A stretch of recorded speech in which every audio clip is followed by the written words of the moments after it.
Hi and welcome to another edition of winemastery.co.uk. So we're looking at Sparkly and this is part 3. Yep. And we're now to the king of the Sparklies, I believe. Indeed. Well, it is said. It is said we're going for the champagne. Obviously, we've done the a sparkling wine, which was from Chile. Earlier, they went on to the Prosecco, which is Italian, which is very well known. Now we're going for the top dog, champagne.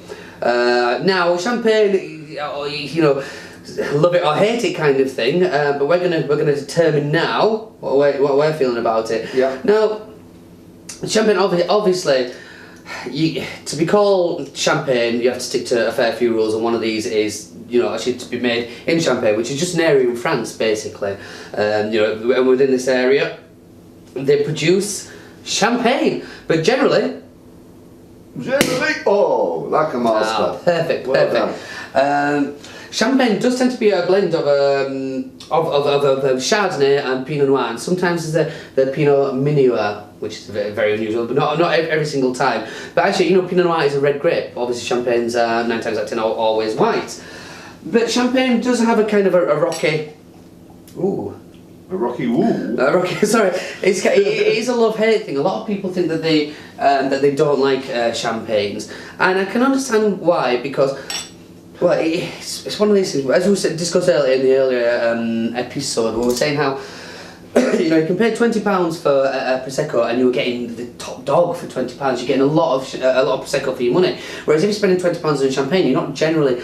It's kind of low end, really. So you're not getting the best champagne you can have. Now we're trying the Testula this evening. Now this retails. I'm retailing it at £30, £29.99. So it's not the bottom end, but it's also not the top end either.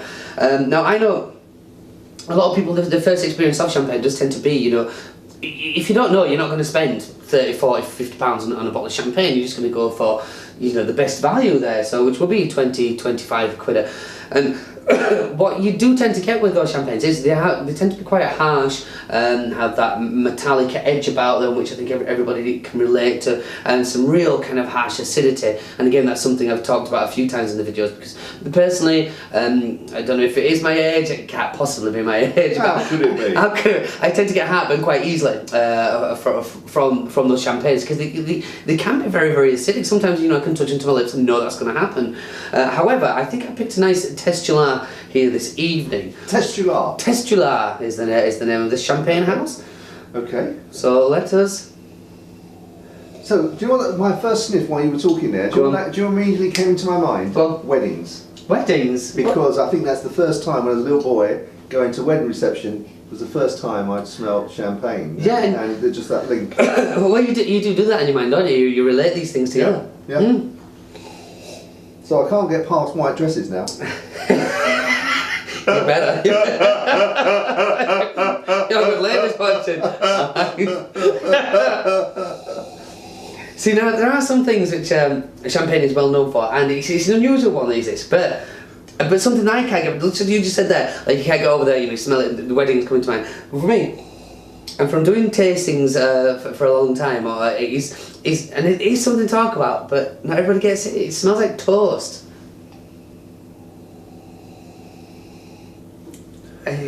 See, and it comes through quite clear for me, does that? Toast? Toast, yeah, just toast and dough. What sort of bread do you toast? Just ordinary bread. What, Wonder Loaf? No, can you not? Yeah, it's definitely there for me, and I don't know whether it's been because it's instilled into me, or, you know, from doing my tastings and the bits and pieces I've done along in my career of bread drinking. Toasted? Bread toasted, yeah, and doughy, and I mean this is. They can say biscuity as well, but that's not biscuity. It doesn't have that biscuit. I can't get past the white dress. So, but this again, like the first our Chilean sparkling rosé. Was quite. We got immediately from there. There was raspberries, so it was quite a powerful. But kind of went off fairly quickly. Then we went for the prosecco, which we definitely got the pear drops in there, and hints of the apricot a little bit for myself, which was a little bit more powerful. This is quite subtle, or it's quite. Again, it doesn't. Unless you're using the technical term again, swishing, swashing. The aroma is very, very. Yeah. Of the nose, should I say? You need to. It's not very powerful, which is quite disappointing. You need to get your nose right in there for that. The right nostril again. Right nostril. Always gets it Always uses the right nostril. Yeah. So. RN, Royal Navy. What's- Right nostril. We're drinking champers. This.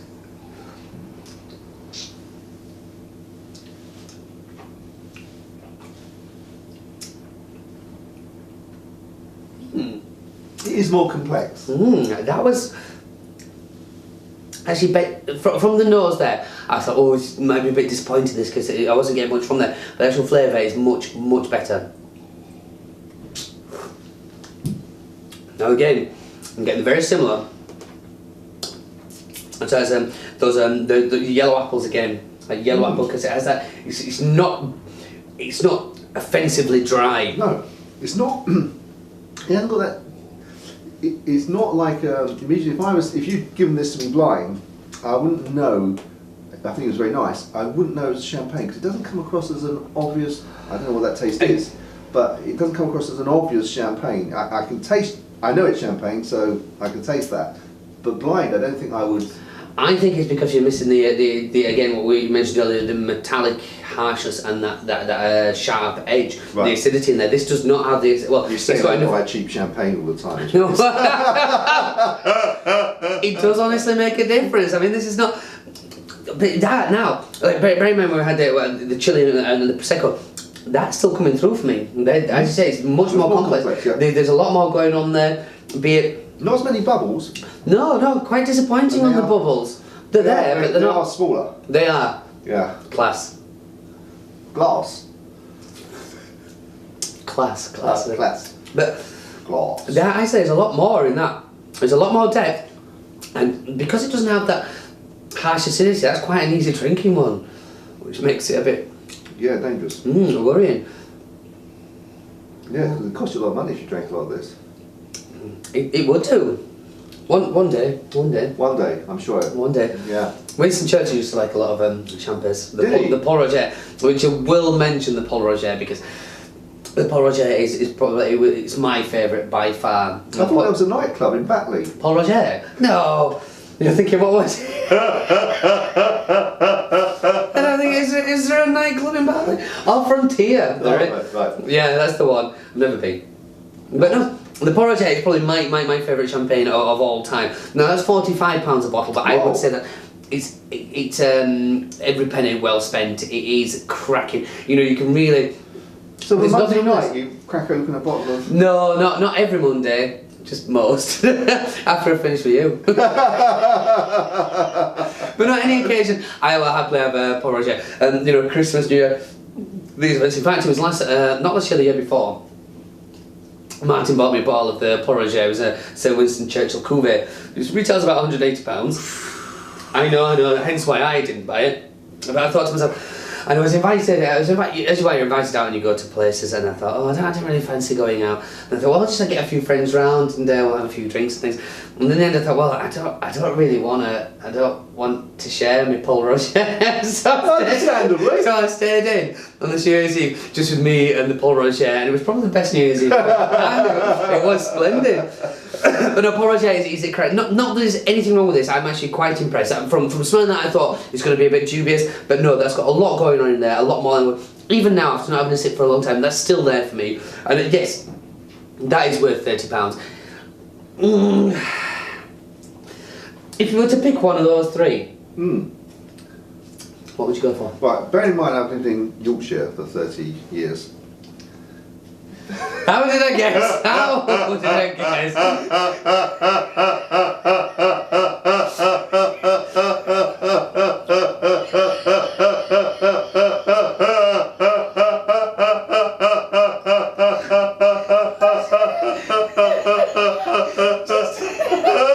I'm finished. I'm thinking.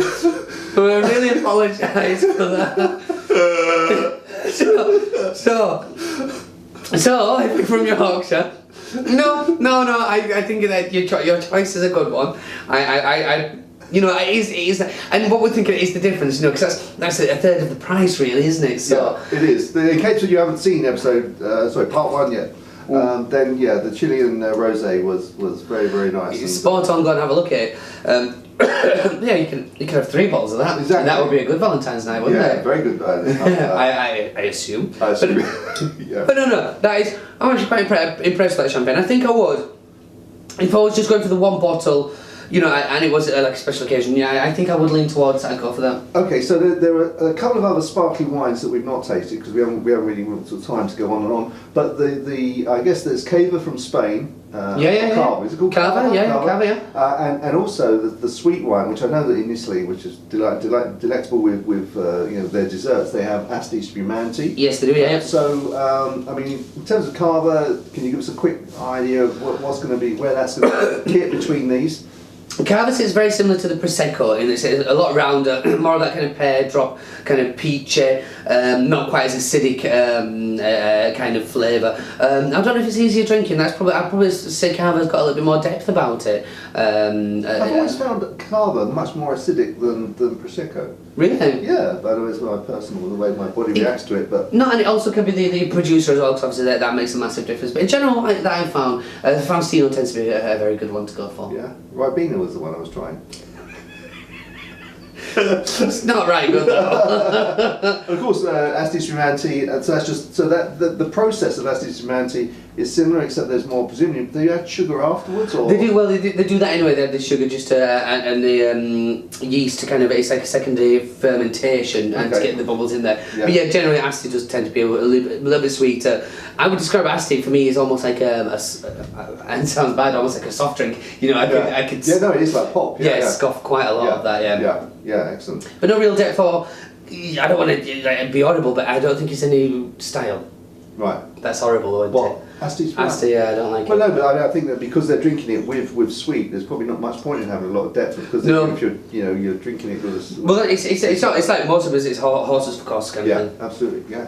Well, that's absolutely delicious. Really excited about this one. I think we should have more Valentine's nights. Really, I think we should test some more of these. And more champagne to that. Oh, and before we do, guys, I'd like to say a couple of hellos to a few people. And I'm going to top my glass up because I really like this one. I'm driving later. Sorry. So first I'm going to say a big shout out to Loza. Loza! Happy Valentine's Day. Yeah, I'll Valentine's be Day. drinking this for you, Cheers! my dear. And also Ray and Rachel Woolhead. How are you? Are you alright? And also Pauline and Ron. Now, Ron, I know Pauline forces you to watch these videos, but I reckon you secretly like them, don't you? Yeah, I think you do. We'll have a glass of sparkler for you later as well. Yeah, cheers. And I think that's the end of part 3. It is the end of part 3. See you in the next episode. See you later, chin chin. Bye.